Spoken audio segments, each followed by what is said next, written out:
out on the sea, searching for something that really found me. I didn't know it, but it drew me to it. Soon I was full of its passion in me.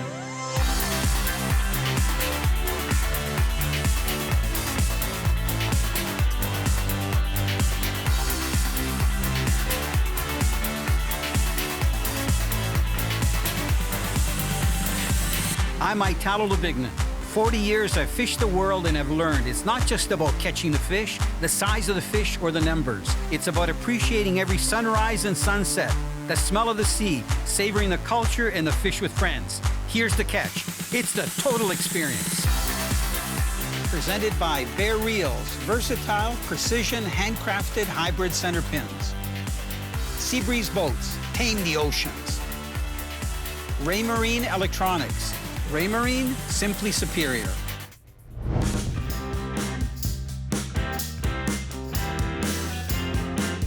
Some days, if the weather's good and I have a few hours to spare, I head out on the Gulf of Mexico on my own to have some fun with light gear and to catch some fish for supper. Today, I've got a craving for squirrel fish. These guys are like a saltwater panfish. They only average about a half a pound to a pound, but make for delicious eating, especially deep fried. My strategy is to use a lightweight rod and smaller jigging spoons to cover an area where the bottom is mottled with limestone holes and coral.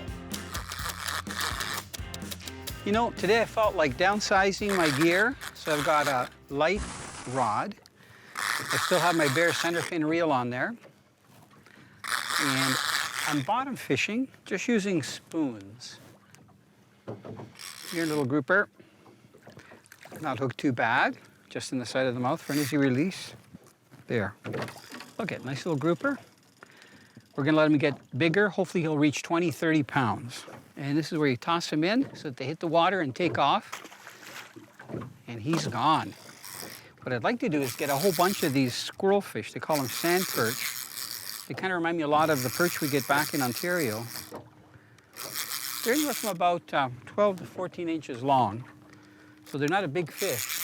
I would almost consider them like a panfish for salt water, but they're just really good eating, and they have nice fillets. And this is a grunt.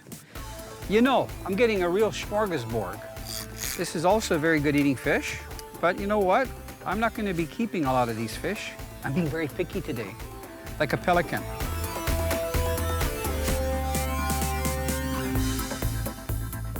What a smack. Oh no, he took me down in a hole. If you can keep him off the bottom, I'm getting stuck in one of those holes. Half the fight is done. Look at beautiful, gorgeous fish. Ooh, he's not hooked by much. How am I gonna get him? Maybe. Can't lip him. If he thrashes, he's gonna get off. You know what? This is a good sized red grouper. I'm just gonna take a quick measurement. And I got a feeling he is plenty legal. They have to be 20 inches. Oh yeah, he's almost 2 feet long.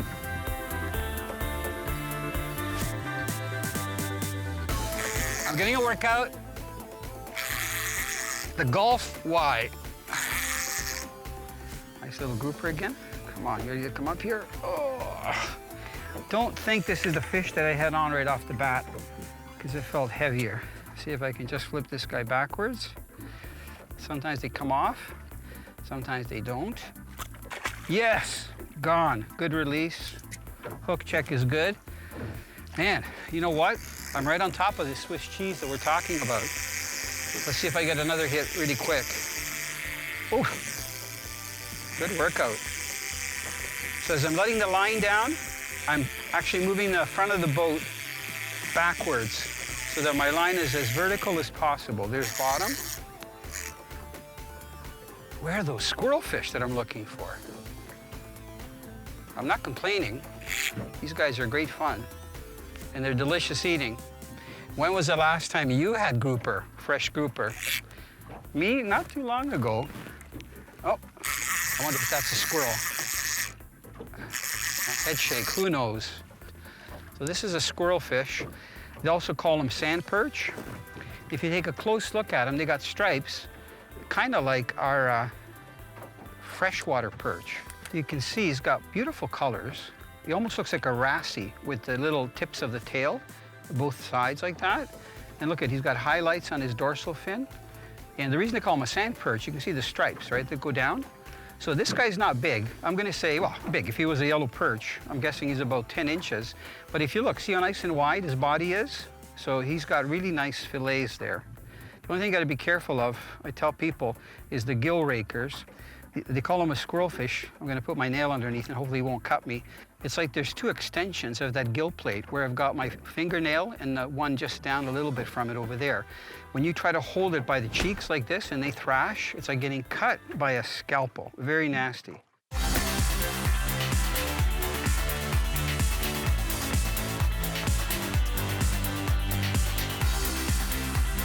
So the best fishing is when the tide is moving in salt water for most species of fish. And right now, the tide is moving, that's why, and we got wind blowing, so I gotta reposition the boat. Ah, aha. This is very interesting. This spine here is locked in position. It can really do a lot of hurt. The only way you can get it to go down is if you take the little spine. It's kind of like a release. Right now, it doesn't come down. It doesn't come down, but you touch the little spine, and then it comes down. And he's saying that, will you let me go? See those teeth? They're actually pretty sharp. Good condition. He's been taking good care of them. Probably sharpening them on the different kind of coral and stuff. Okay, now when you throw them, you gotta be very careful, because even down here, it's really sharp.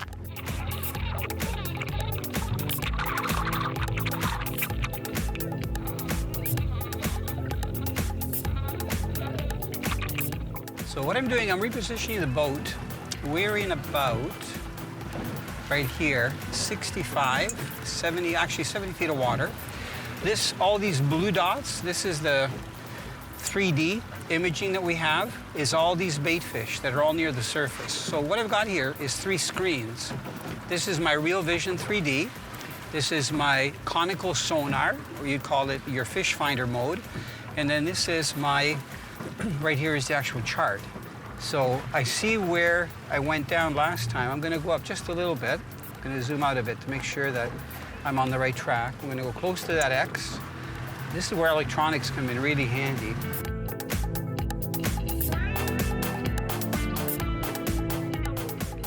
I'm putting all my weight on the lift, and this rod has a long butt, so I've got it underneath my armpit, just for leverage. Tell you what, it's a lot of resistance. A nice grouper. Come on. Come on, I wonder how well he's hooked. Hopefully he's hooked okay. Big head. Because I've got a small hook on there, it's not a big hook. Okay, I'm gonna lock the reel. This guy might be bigger than the other one. There, yeah, he wasn't hooked deep, but he was hooked well. Here, got a nice grouper, look at that.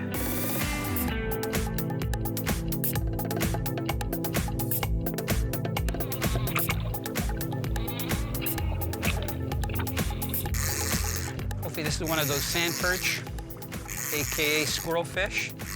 You can still see the way it's shaking its head. Left, right, left, right. I'm trying to get it up kind of quick, because if there's more down there, yep. When it looks long and thin like that, you can see in that clear water, look at those stripes. You can already see the stripes. So they're not like a crazy fighter, but you know what? Great eating. I can't wait to have these deep fried. I haven't had deep fried fish for a while, because most of the time when we get grouper, snapper, mackerel, all those different species, we do them either baked, grilled, a lot of them are barbecued.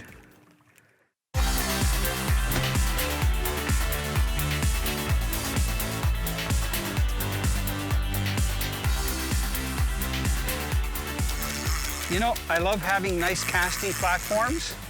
And this one's got that nice sea decking material. It's so soft. Look at my shoes. I've got my Monday red shoes on.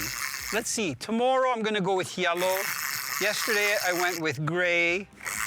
Kind of matches the decking material. Right up here.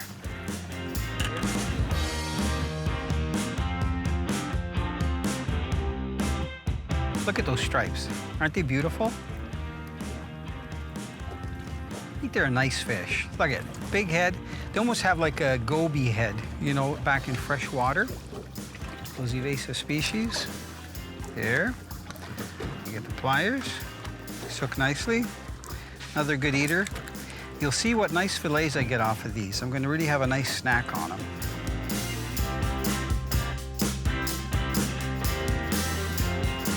You know, not only are these guys good eating for humans, the big grouper really like them. And for some reason, they're partial. Like, you can put other fish on for bait, but you take one of these guys and, you know, you cut it up into chunks. A lot of times, I'll actually cut it into long sections, almost like fillets, and put them on a hook and drag them on the bottom. And you'll get some really nice grouper grabbing them.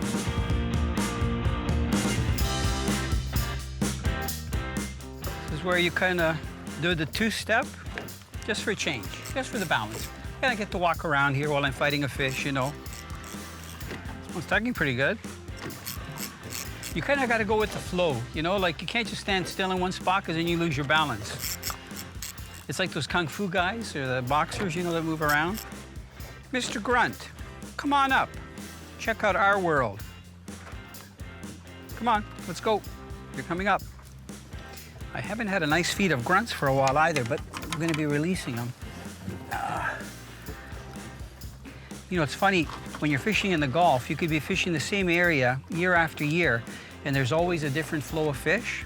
Look, isn't he pretty? The one thing about grunts, watch, if I open his mouth, they have humongous mouths. There, look, is that a big yap?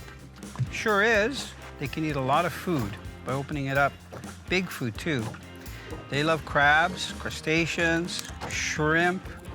Most people will use shrimp or cut bait for them. This guy has a liking for metal. Okay, put that there. And he is doing a little bit of a grunting, and I'm just going to fly him in. Okay, there he goes.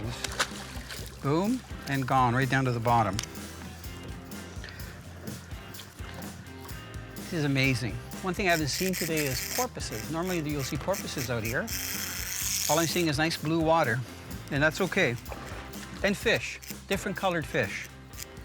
Fish of many colors, that's it. Closed captioning brought to you by Leguano, natural barefoot technology for every adventure.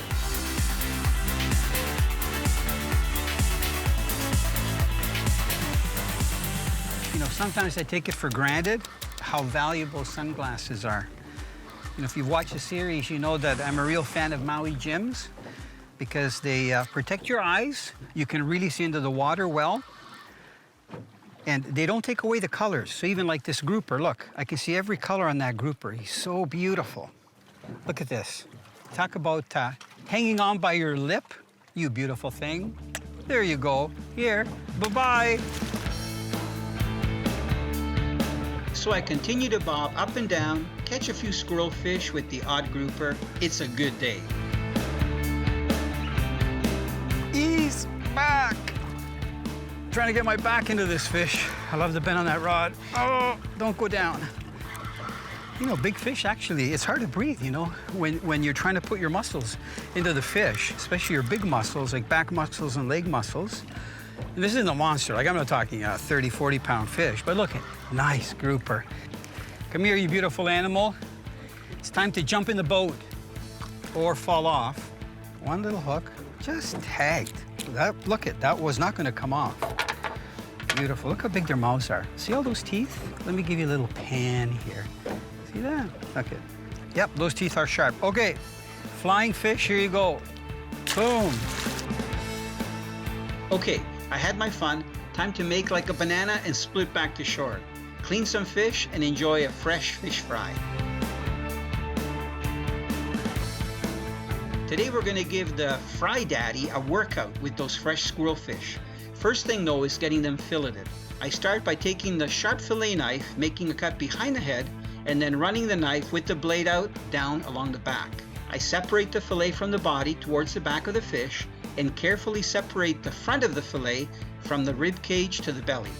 This is the same filleting technique I use for many smaller freshwater panfish like crappie or yellow perch. I repeat this process of just removing the fillets with every squirrel fish.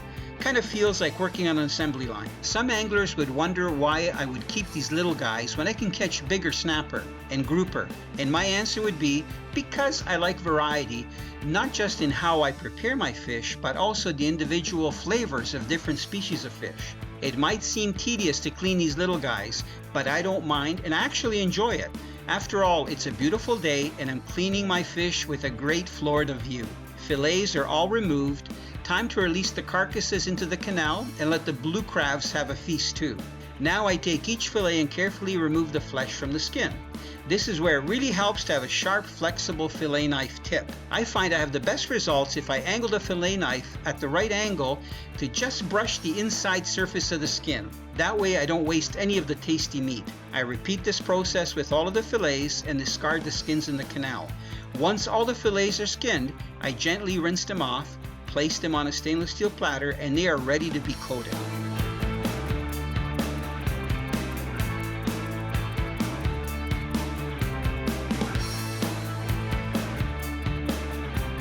To check that the fryer is around 350 degrees Fahrenheit, I drop in a small piece of fish and see if it starts to fry immediately. Next, I take each fillet and gently coat it in one of my favorite flour seasoning mix. As soon as the fillets are coated, I let them rest for a few minutes so that the flesh will absorb the coating before placing them in the fryer. Time to gently dunk the fillets in the hot oil. For small batches of smaller fillets, I like using a smaller fryer and only adding a few fillets at a time. I find that a smaller fryer heats up quickly, especially if I cover it while the fish are frying. As soon as I see the steam coming off the fryer, I check to see how the fillets are cooking. It usually takes only about 7 minutes for the smaller fillets to be cooked perfectly. While the first batch of fillets are cooking, I proceed to coat the rest of the fillets. The first batch of fillets are ready. I use a strainer to scoop them out, shake them gently to allow the oil to drip off, and I place them on paper towels to ensure any remaining oil is removed. I fry the rest of the fillet and it's time to enjoy the catch. Wow, what a full day. You know, I tell people it's not about the size of the fish that you catch or how many numbers. Like in my case, I caught some big fish, but I wasn't really planning on hooking them. That wasn't my goal for the day. My goal for the day was getting these little guys that I could fry up just because of the way they taste. Think of it as a bear that could eat anything he wants, but there's little berries that are coming out. It's that time of the year. In my case, I had a craving to have some squirrel fish, or slang term sand perch. So I kept about 8 or 9. I caught a lot more than that, and I caught some nice grouper and other fish. But you know what? Look, this is more than enough for one person. So it's too bad I don't have someone here to share it with, but it's okay. So I may have some other stuff, but right now I'm going to try this. Now, one thing that I like to do when I clean the squirrel fish, I take the fillets off, and I'm not really fussy about getting every little bone out, because when I cook them in my little fryer, I get the temperature up to about 350 Fahrenheit, and the little bones actually disintegrate because of the heat. So there's no problem. These fillets are cooked well. So when I do fried fish, I like my fish to be fried well. You can see here that they're pretty hard on the outside. They're not greasy at all. So what I do, I take the basket. First of all, the oil has to be hot. And I use new oil. So you can tell it's new oil because the fillets, even after they're fried, are not dark in color. They're light in color. I like to use a vegetable oil or a corn oil, which is a vegetable. And I try to reuse the oil if it's not too dark, but if it's too dark, I don't reuse it anymore. I think one thing that helps to get really good fried fish is to have small, thin pieces so that you get even deep frying. So that's what I've done here. You know, the squirrel fish to begin with don't have really big fillets. They're like a big potato chip. I put 6 to 8 pieces in at a time. I don't fill the whole thing up because I don't want the oil temperature to drop down. The key to having really good deep fried food, especially fish or even French fries, is not to let the oil temperature go down. You want to keep it around 300 or 350 Fahrenheit. I drop my fish in, but before I do that, I put little pieces of the fish fillet in just to make sure that the oil is nice and hot. When I drop that little piece of fish in and it starts to cook right away and bubble and fizz, I know that the oil is the right temperature. Then I dip my fish and I let them sit for a few seconds, and then I put them into the deep fryer. And I let them fry with the lid on top. I want to keep the heat in there. Remember, I don't want the heat to drop down. And then I check them, and when you know they're cooked, when all of the fizzing and bubbling really starts to slow down, then I take my little scooper out, my mesh scooper, and I scoop them out. I shake them to make sure that all the oil falls off them, or most of it, and then I put them on some paper towels on a platter. Then they're ready to eat. So listen, talk is cheap. This is the real test. So I'm gonna take a bite of the first one. There is something about doing fish fresh. I mean, to me, the whole experience in the catch of, here's the catch, is to actually have fresh fish that you don't freeze, that you've caught, you know, an hour or two before, cleaned properly, prepared properly, and enjoyed properly. So I gotta tell you, this is amazing. I've used one of my favorite seasonings. I think it's called Zandervan. And I buy it in large amounts. You know, it's almost like a big jug like this. So you can see it's got like a yellow color, but there's so many different fish coatings. So you can see if you look at the fillet really close, that it's not heavy batter.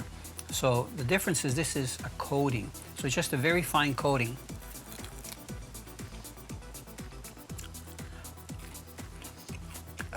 It's so good. It doesn't taste like candy.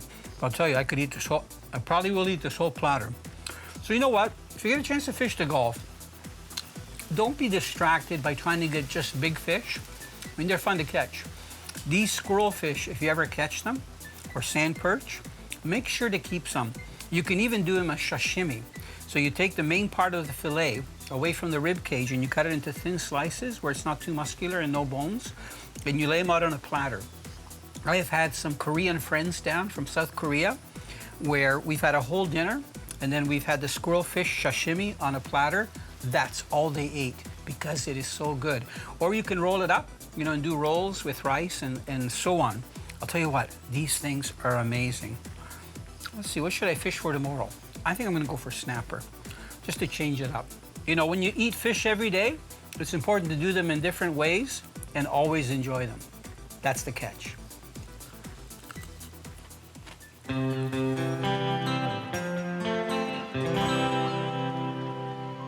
One day I wandered out on the sea, searching for something that really found me.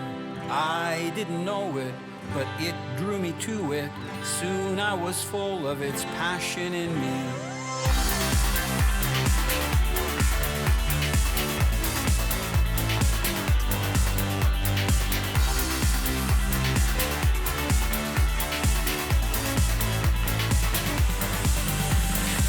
I'm Italo Labignan.